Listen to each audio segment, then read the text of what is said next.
নমস্কার, সকলকে স্বাগত জানাই আজকে শ্রী ভগবান উবাচ পাঠে। আশা করি আপনারা প্রত্যেকে সুস্থ আছেন এবং ভালো আছেন। আজকে আমরা আলোচনা করব শ্রী ভগবান উবাচ বইটির দ্বিতীয় খণ্ড থেকে। আলোচনা শুরু করবার আগে গুরু মন্ত্র দিয়ে শুরু করব। ওম গুরু ব্রহ্মা গুরু বিষ্ণু গুরুদেব মহেশ্বরঃ গুরুরেব পরম ব্রহ্মা তস্मै শ্রী গুরবে নমঃ। সর্বপ্রথমে আমি আমার গুরু ইন্টারন্যাশনাল বেদান্ত সোসাইটির প্রতিষ্ঠাতা প্রাণপুরুষ ও উপাস্য শ্রী শ্রী ভগবানের চরণে শতকোটি প্রণাম জানাই। একটু আগেই বললাম আজকে আলোচনা করব শ্রী শ্রী শ্রী ভগবান উবাচ পুস্তকের দ্বিতীয় খণ্ড থেকে। যে প্রসঙ্গ নিয়ে আলোচনা হবে সেই প্রবন্ধটির নাম হচ্ছে তোমারেই করিয়াছি জীবনের ধ্রুবতারা।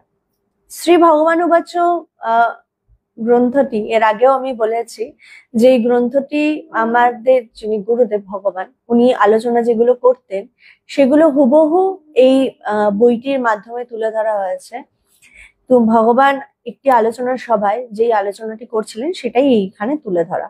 তোমারই করিয়াছে জীবনের ধ্রুবতারা। আপনারা সবাই এখানে এসেছেন, ঠাকুরের কাছে এসেছেন। আপনারা সবাই তার কৃপা ধন্য। ঠাকুর শ্রীরামকৃষ্ণদেবের কথা বলা হচ্ছে। তার কৃপা না পেলে তার কাছে আসা যায় না। ভগবান খুব সুন্দরভাবে বলছে যে ঠাকুরের কৃপা না পেলে ঠাকুরের কাছে আসা যায় না।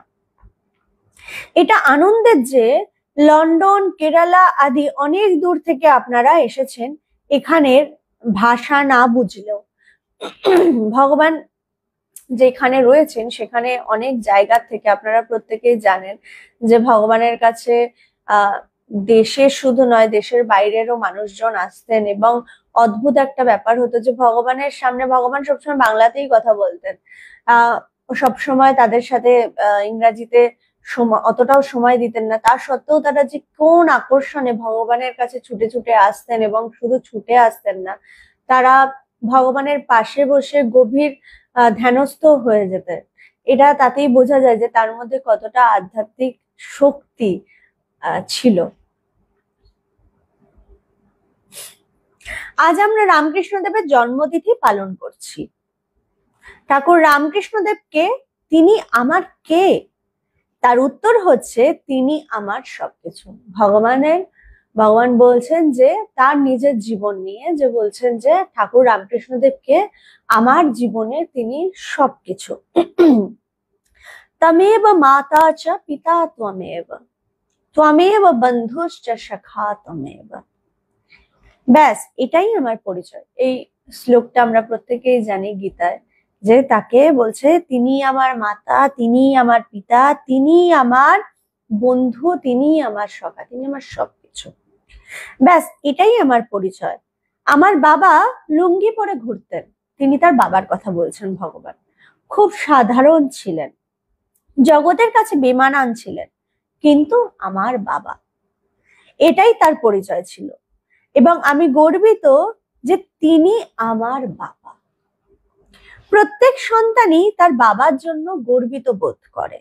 সুতরাং ঠাকুর রামকৃষ্ণদেব কে ছিলেন, তিনি কত বড় কিংবা ছোট আমি জানি না, তিনি আমার জীবনের সবকিছু ছিলেন এবং এখনো সবকিছু। যে ভগবান বলছেন যে ঠাকুর রামকৃষ্ণদেব তার জীবনের সবকিছু ছিলেন এবং তিনি আমার জীবনের সবকিছু ছিলেন এবং এখনো আছে। ভগবান সবসময়, ঠাকুর রামকৃষ্ণদেব ছিল তার ইষ্ট। তিনি সবসময় ঠাকুরকে, কারণ তার আধ্যাত্মিক জীবনটাই শুরু হয়েছিল কিন্তু ঠাকুরকে কেন্দ্র করে, ঠাকুরের দর্শন দিয়ে। সবচেয়ে বড় কথা হচ্ছে ঠাকুর রামকৃষ্ণদেব আমার জীবনে এসে একটা জিনিস আমাকে শেখালেন। যা শেখালেন তা হলো আমি সত্য খুঁজছিলাম। সত্য খুঁজতে গিয়ে তখন আমি বিভ্রান্ত ছিলাম সমাজের নানা প্রান্তে গিয়ে। আমি কোনো হতাশায় কিংবা বউয়ের সাথে ঝগড়া কিংবা চাকরির পদোন্নতির জন্য ভগবানের পথে কিন্তু আসিনি। আমি সত্য খুঁজছিলাম। সত্য খুঁজতে গিয়ে জগতের নানা জায়গায় ধাক্কা খেতে খেতে দেখলাম সত্য নেই। তখন একটাই জিনিস মনে হলো যে যদি সত্যই না থাকে, যদি সত্যের পথ ধরে চলতেই না পারি, তাহলে বেঁচে থেকে লাভ কি?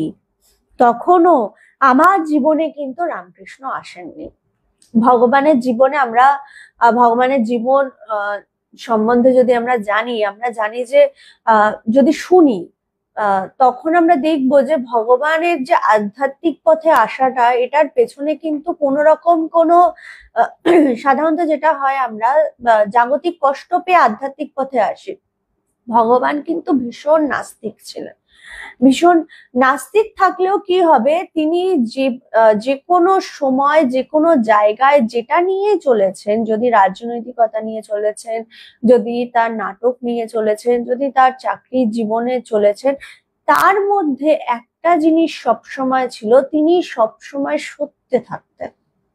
তিনি যদি কাউকে বলতেন, সাধারণত আমরা বাঙালিদের ক্ষেত্রে শুনি না যে 5টা মানে, বাঙালিদের জন্য 5টা মানে 5টা না, কিন্তু আমরা নিজেরাও দেখেছি এবং ভগবানের জীবনেও ভগবানের এটা ভীষণ ছিল যে আমি যদি 5টা বলেছি তো আমি 5টাতেই যাবো, উল্টে 5টা বাজতে 5 মিনিট আগে যাব, 5টা একে পৌঁছাবো না। এইরকম ছিলেন ভগবান। তিনি যদি কাউকে বলে দিতেন যে আমি এইভাবে এটা করব, তিনি সেইভাবেই সেটা করতেন। এটা নয় যে তিনি একজনকে একরকম বললেন আর করার সময় আর এক রকম করলেন। এটা কিন্তু তার আধ্যাত্মিক জীবন শুরু হওয়ার আগেই তিনি এরকম ছিলেন। তিনি অফিসের কাজ মানে তিনি যদি বুঝতেন 10টা থেকে বিকেল 4টে অবধি, তিনি ওই সময়টা ওইভাবেই যেতেন।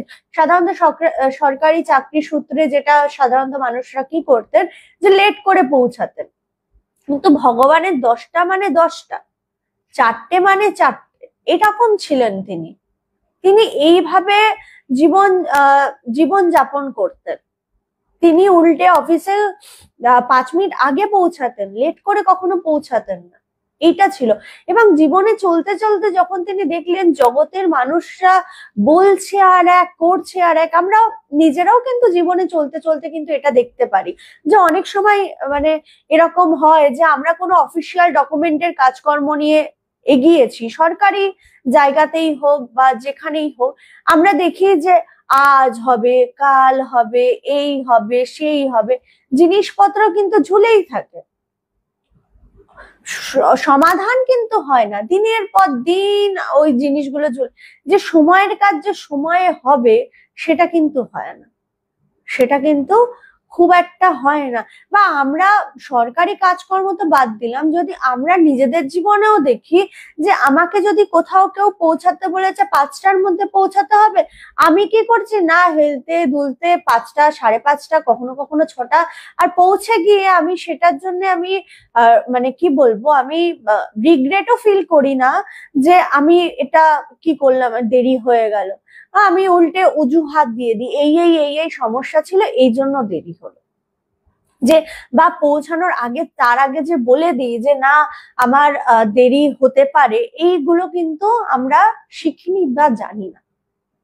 আমরা পাঞ্চুয়াল নই, যার জন্য কিন্তু আমাদের উন্নতিটাও কিন্তু ঠিক মতো হচ্ছে না, আমাদের সমাজও কিন্তু উন্নত হচ্ছে না।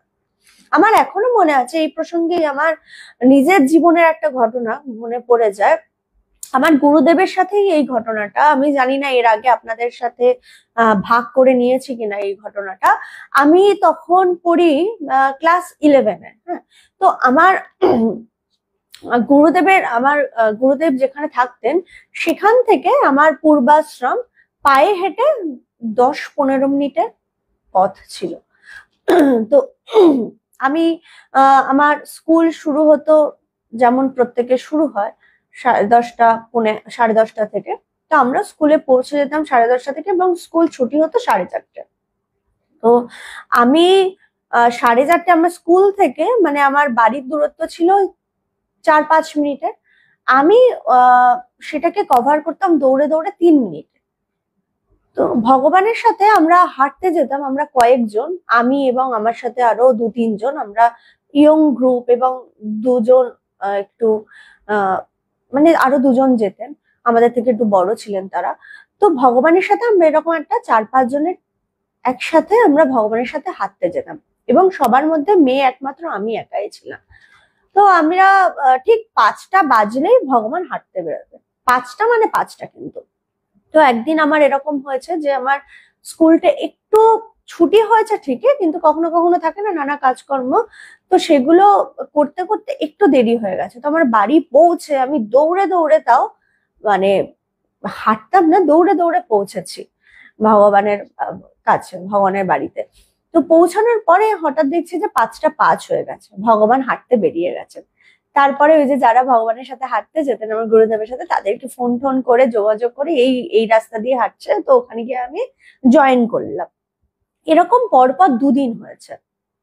তো 3 দিনের দিন ভগবান আমায় বললেন যে এবার থেকে তোকে হাঁটতে যেতে হবে না। তো আমি তো ভীষণ মানে কষ্ট পেলাম যে কি হলো আমার, হঠাৎ করে এমন কি হলো যে ভগবান আমাকে হাঁটতে যেতে বারণ করছেন। তো এইরকম ভাবে এবার এবার যে আমি সময়টাতে আসা শুরু করলাম, এবার 5টার মধ্যেই আসা শুরু করলাম। কিন্তু আমি রোজ পৌঁছাতাম যেই, ভগবান আমাকে বলতেন যে আজকে তোকে যেতে হবে না বলে তিনি তার অন্যান্যদের সাথে বেরিয়ে পড়তেন। এরকম 2 দিন 3 দিন হয়েছে। এবার আমার তো ভীষণ কষ্ট হচ্ছে, কি হলো সবাই ভগবানের সাথে হাঁটতে যাচ্ছে, মানে আমাদের যে একটা গ্রুপ ছিল তারা সবাই যাচ্ছে, আমি শুধু যেতে পারছি না, আমার তো ভীষণ কষ্ট হচ্ছে।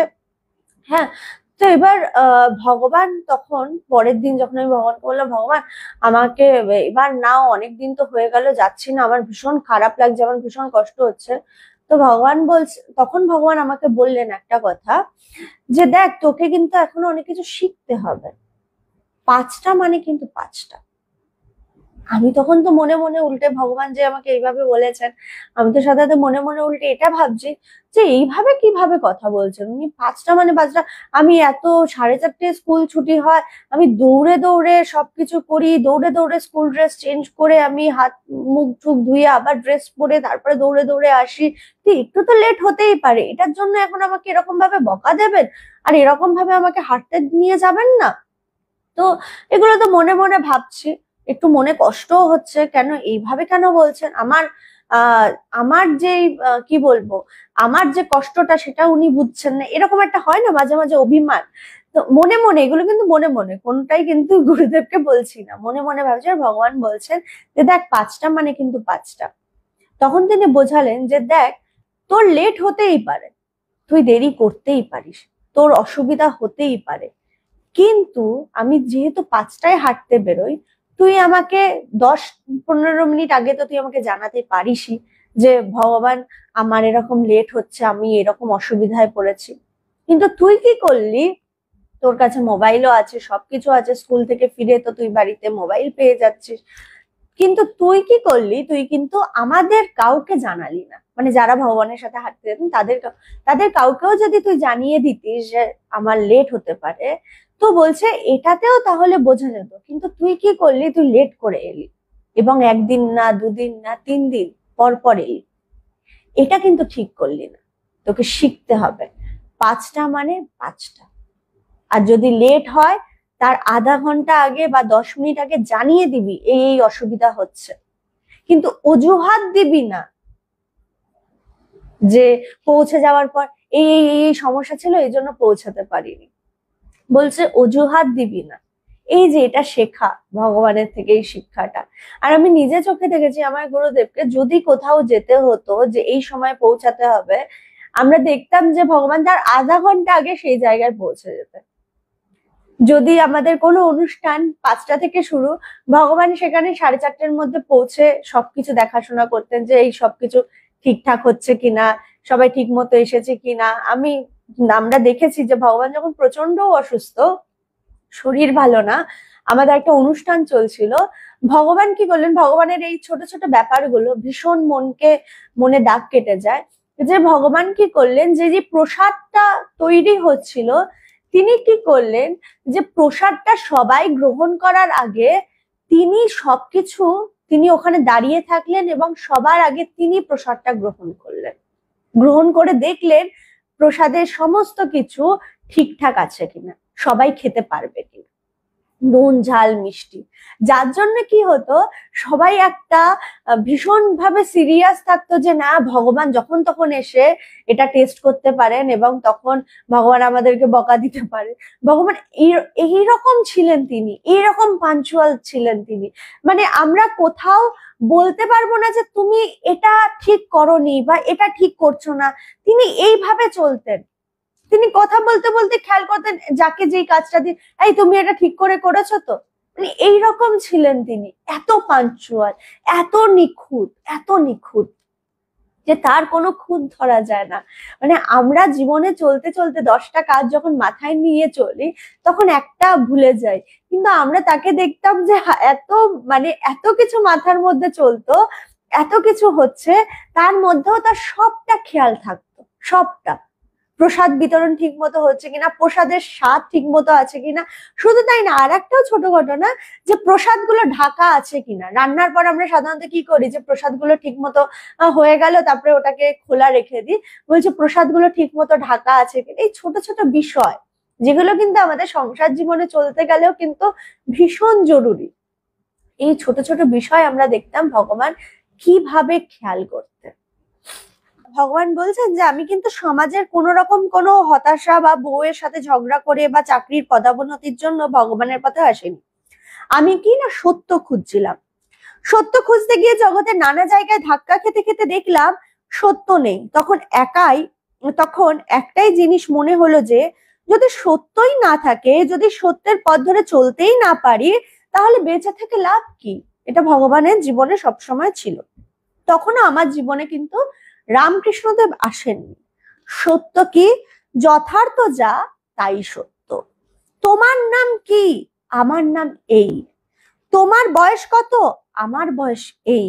ভগবান যথার্থ যা তাই, এটাই সত্য। ব্রহ্ম সত্য, জগৎ মিথ্যা, ওটা তো চরম জায়গা, কিন্তু ব্যবহারিক সত্য কোথাও খুঁজে পাইনি। তখনই রামকৃষ্ণদেবের বই আমার হাতে এসেছিল এবং বইকে বিশ্বাস করেছিলাম পুরোপুরি। আজ এই পুরো বিশ্বাস, এত বছর আগের বিশ্বাস, আজ এই পুরো বিশ্বাস, এত বছর আগের বিশ্বাস আমাকে এখানে নিয়ে এসেছে। যেটা আমাদের জানতে হবে সেটা হলো এই যে আমি ঠাকুরকে সাধনা করে কিন্তু পাইনি। আমি ঠাকুরকে বলেছি আমি তোমার সাধনা করতে পারবো না, আমি সাধনা না করেই তাকে পেয়েছি। এই সত্যটা জানতে হবে। আপনি সাধনা না করে পেয়েছেন? হ্যাঁ, আলবাত পেয়েছি, সত্য, এটা সত্য। আমি হিমালয়ে যাইনি, আমি বউ ত্যাগ করিনি, আমি মাছ মাংস খাওয়া ছাড়িনি, কিন্তু আমি শুধু বলেছি আমি পারবো না, কিন্তু আমি শুধু তোমাকেই চাই। ঠাকুর রামকৃষ্ণদেব বলেছিলেন, হয় মা দেখা দে, না হলে গলায় ছুরি দেব। আমার কোয়ার্টারের পাশে ব্রহ্মপুত্র নদ ছিল, আমি বসে থাকতাম আর ভাবতাম যদি সত্য না থাকে তবে আমি ব্রহ্মপুত্রে ছাপ দেব। ঠাকুরের মতোই বলতাম, আমাকে গলায় ছুরি দিতে হয়নি, আমাকে ব্রহ্মপুত্রে ঝাঁপ দিতে হয়নি। তিনি সহজ ভাবেই আমাকে দেখা দিয়েছিলেন যে আমরা ভগবান যখন এই জীবনে আধ্যাত্মিক পথে চলতে শুরু করেন, যখন তার জীবনে, তখনও তো ঠাকুর রামকৃষ্ণদেব আসেননি, পরবর্তী অনেক পরে এসেছেন। কিন্তু ভগবানের, একটু আগেই বললাম না নানা প্রসঙ্গ, যে ভগবান ছোটবেলা থেকে সবসময় মানুষের পাশে দাঁড়িয়েছেন, মানুষের জন্য করেছেন। শুধু তাই না, ভগবান সবসময় আহ বললাম না যে ভগবান সবসময় সত্যে থাকতেন, ভীষণ ঘড়ি ধরে চলতেন। তো ভগবান ওটাই দেখছেন, যখন সত্য কোথাও নেই, সত্য কোথায়, তখন তার হাতে স্বামীজির কবিতা পড়ে, যে তুষার কঠিন মাটি না হোক, আমরা যে কবিতাটা জানি ওটা পড়ে। তারপরে তার হাতে আসে কথামৃত, এবং কথামৃততে তিনি ঠাকুরের নানা প্রসঙ্গ ঠাকুরকে পড়তে থাকেন। তখন তিনি ঠাকুরের কাছে প্রার্থনা করেন, বলে আমার জীবনে তো অনেকটা বছর কেটে গেছে, আমি অনেক কিছু সময় নষ্ট হয়ে গেছে, এখন যদি আমাকে সাধনা করতে হয়, তপস্যা করতে হয়, যতই হোক তিনি চাকরি করতেন, তার পক্ষে অতটা সম্ভব ছিল না। তিনি তাই জন্য ঠাকুরকে বলছেন আমি কিন্তু অত সাধনা করতে পারবো না, কিন্তু তোমাকে দেখা দিতে হবে। কেমন সরল দেখুন, যে তোমাকে দেখা দিতে হবে, আমি অত কিছু করতে পারবো না। এই যে সরল হৃদয়টা হতে লাগবে, আমি যে অত করতে পারবো না এটা কিন্তু অহংকারের থেকে তিনি বলছেন না, তিনি সরলতার থেকে বলছেন। তিনি কিভাবে ঠাকুরকে নিজের আপন ভাবছেন দেখুন। বলছে ঈশ্বরকে কিন্তু আপন ভাবতে হয়, যেটা আমরা ভাবি না। ঈশ্বরকে সবসময় দূরে রাখি, ঈশ্বরের জন্য একটা আলাদা ঘর রাখি, ঈশ্বরকে সব সময় নিয়ে কিন্তু চলতে পারি না। যখন আমি অসুবিধায় পড়ি তখন ঈশ্বর ঈশ্বর করি, আর যখন সব সুখে স্বাচ্ছন্দ্যে চলতে থাকে তখন কিন্তু ঈশ্বরকে ভুলে থাকি। সত্য কিন্তু এইভাবে চলি আমরা। কিন্তু বলছে ঈশ্বরকে তোমার সুখ দুঃখ সবকিছুর সাথী তিনি, তিনি বাইরেও দূরে কোথাও নেই, তিনি তোমার সাথে রয়েছেন, তিনি তোমার অন্তরে রয়েছেন। ঠাকুরের মতোই বলতাম, আমাকে গলায় ছুরি দিতে হয়নি, আমাকে ব্রহ্মপুত্রে ঝাঁপ দিতে হয়নি, তিনি সহজভাবে আমাকে দেখা দিয়েছেন, সহজভাবে আমার কাছে ধরা দিয়েছিলেন। আমি ঠাকুর রামকৃষ্ণদেবের ফটো পুজো করিনি, আমি তাকে জ্যান্ত দেখেছি, আমি তার ছোঁয়া পেয়েছি, তিনি আমার হাত ধরেছেন। তিনি কি করেছেন? তিনি আমাকে মরতে দেননি। আমি একদিন ব্রহ্মপুত্রে ঝাঁপ দিতে গেছিলাম, কেন? কোনো হতাশায় নয়, কিন্তু আমার বউ আমার সঙ্গে কোনো গন্ডগোল করেনি। তখন শুধু ভাবছিলাম এই মিথ্যার থেকে আমি বাঁচতে চাই, এই মিথ্যার মধ্যে আমি বাঁচতে চাই না। তখন রামকৃষ্ণ দেব আমার হাত ধরলেন। দীক্ষা নেয়নি, গুরু হয়নি, তখনও দরকার নেই। তিনি বলতে আরম্ভ করলেন, আমি শুনতে আরম্ভ করলাম, আমি বিশ্বাস করলাম। তিনি বললেন তোর সব হবে। আমি বিশ্বাস করলাম। তিনি দেখা দিলেন, সেই দেখাকে আমি বিশ্বাস করলাম, তাকে ভালোবাসলাম, তার প্রতিটি শব্দ প্রতিটি লাইনকে বুঝলাম। আর জীবনের শেষ প্রান্তে এসে দেখছি তিনি বলেছিলেন তোর সব হবে। কিন্তু এত হয়েছে, এত আমি চাইনি তার কাছে চাওয়াটাও ব্যর্থ হয়েছে। তোমার কাছে তো এত চাইনি, তবুও তুমি এত দিয়েছো। এই হলেন ঠাকুর রামকৃষ্ণ দেব, সত্যের প্রতীক। আমরা ভগবানের জীবনের একটা খুব সুন্দর ঘটনা আছে, খুব সুন্দর প্রসঙ্গ আছে, যে ভগবানের যখন জীবনে কথামৃত আসে, কথামৃততে আমরা জানি না ঠাকুর বলছেন এক জায়গায় যে যদি তুমি 24 ঘন্টা আমার স্মরণ মনন করো আমি তোমায় দেখা দিই। তো ভগবানের জীবনে ভগবান এই সত্য তো কোথাও নেই, তো তিনি আধ্যাত্মিক পথেও যে সত্য আছে সেটা বিশ্বাস করবেন কিভাবে? জীবনে এত কিছু, এত পথ দেখেছেন, চারিদিকে সত্য খুঁজেছেন, কোথাও সত্য পাননি, সবাই মিথ্যার মধ্যে রয়েছেন। তো ঠাকুর রামকৃষ্ণদেব যে সত্যে আছেন, মানুষ বলছেন, আমরা যেটা কি করি, উনি বলছেন আমিও চলতে শুরু করে দিলাম। কিন্তু ভগবানের জীবনে এটা ছিল না যে ভগবানকে কেউ বললেন সাথে সাথে ভগবান অন্ধর মতো চলতে শুরু করলেন সেই পথে। ভগবানের একটা ব্যাপার ছিল যে আমাকে আগে বোঝাতে হবে যে এই পথটা ঠিক, তারপরেই আমি এই পথে চলবো। তো ভগবানের জীবনেও এটা ছিল। যখন কথামৃত তার হাতে আসে তখন ভগবান বললেন যে ঠাকুর যে সত্য বলছেন, যে 24 ঘন্টা তাকে স্মরণ মনন করলে তিনি দর্শন দেয়, এটাতে কতটা সত্যতা আছে। তো আমি 24টা ঘন্টা, আমি আজকে সারাটা দিন তোমার স্মরণ মনন করবো, আমি দেখবো যে তুমি আমায় দর্শন দাও কিনা। এইরকম দৃঢ়তা ছিল তার। এই দৃঢ়তা নিয়ে কিন্তু তিনি সংসারের সমস্ত কাজও করেছেন, সবকিছু করেছেন, কিন্তু মনটা তিনি রেখেছিলেন ঠাকুরের পাদপদ্মে, ঠাকুরের চিন্তায়। এই করতে করতে যখন সেদিন আবার তার নাইট ডিউটি ছিল, তিনি যখন নাইট ডিউটি করতে গেছেন সেই সময় তিনি দর্শন করছেন ঠাকুর তার সামনে এসে দাঁড়িয়ে আছে। এই দেখে তিনি কিছুটা জ্ঞান হারিয়ে ফেলেন। আর ওই রকম সময় তিনি মানে অনুভব করছেন ঠাকুর তার হাত ধরেছেন, এবং শুধু হাত ধরেননি, তিনি তাকে বলছেন তোর সব হবে, তাকে বলছেন তোর সব হবে। যে ভক্ত যদি ঠিক ঠিক হয়, ভাবুন ঠাকুর রামকৃষ্ণদেব কত সালে দেহ রেখেছেন আর ভগবান দর্শন করেছেন অনেক কত পরে। তো ঠাকুর যদি তাকে দর্শন দেন আর অন্য কাউকে দেবে না, এটা হতে পারে কখনো? সবাইকে দেবে, কিন্তু আমাদের কিন্তু সেই দৃঢ়তা নেই, আমাদের কিন্তু সেই বিশ্বাস নেই, যার জন্য আমরা দর্শন পাই না।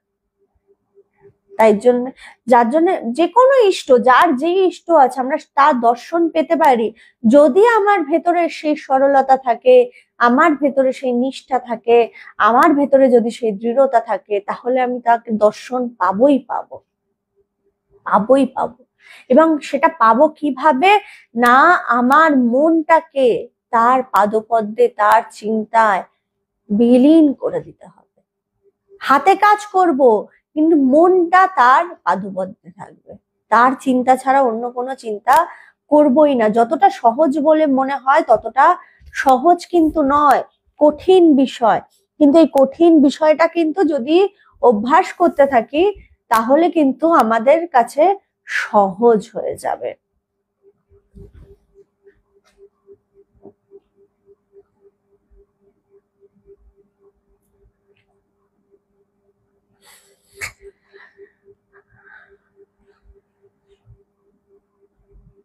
তখন রামকৃষ্ণদেব বাবার হাত ধরলেন, দীক্ষা নেইনি, গুরু হয়নি, তখনও দরকার নেই।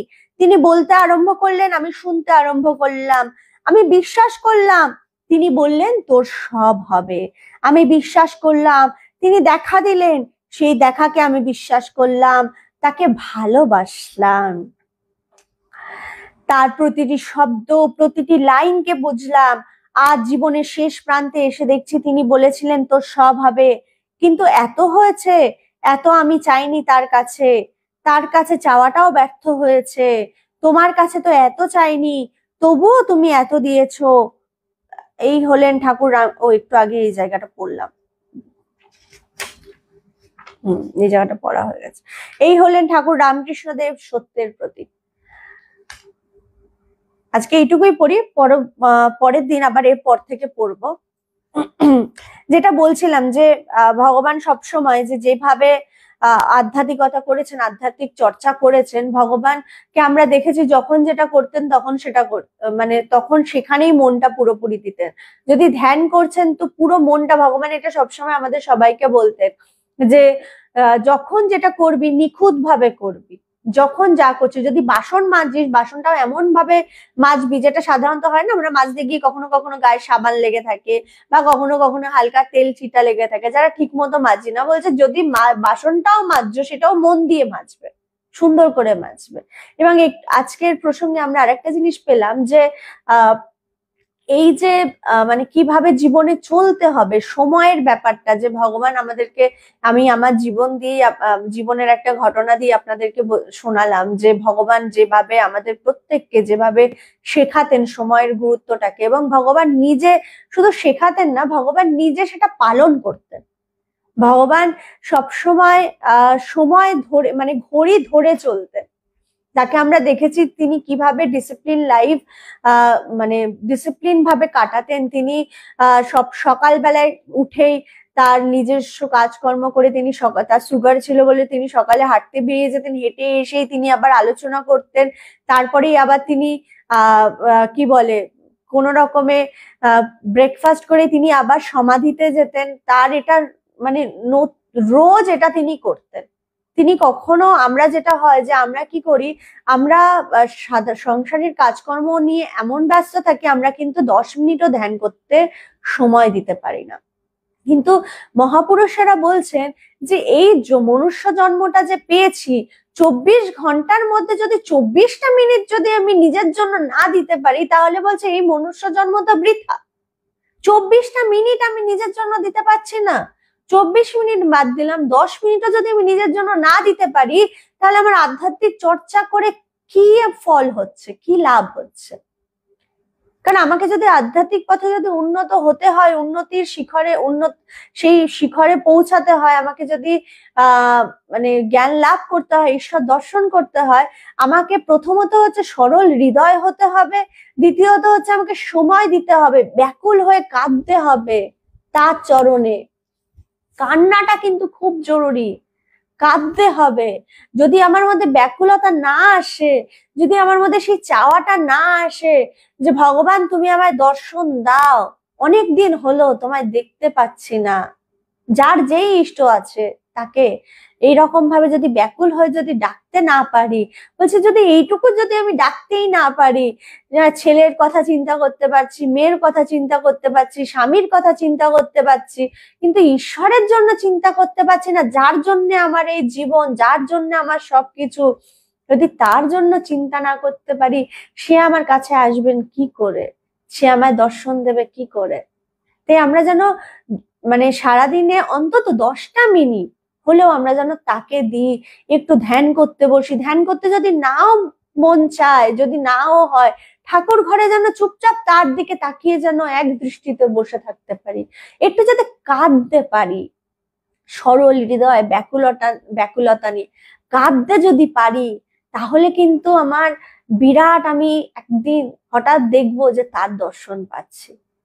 ব্যাকুলতা হলেই কিন্তু কান্না আসবে, এবং কেঁদে কেঁদে যখন বলবো যে কি গো অনেকদিন তো হলো, কবে দেবে দর্শন, এইরকম ব্যাকুলতা চাই, তখনই কিন্তু দেখবো তিনি আমার সামনে এসে উপস্থিত হয়েছে। আজকে আলোচনা এখানেই শেষ করছি। ভালো থাকবেন, সুস্থ থাকবেন। জয় ভগবান।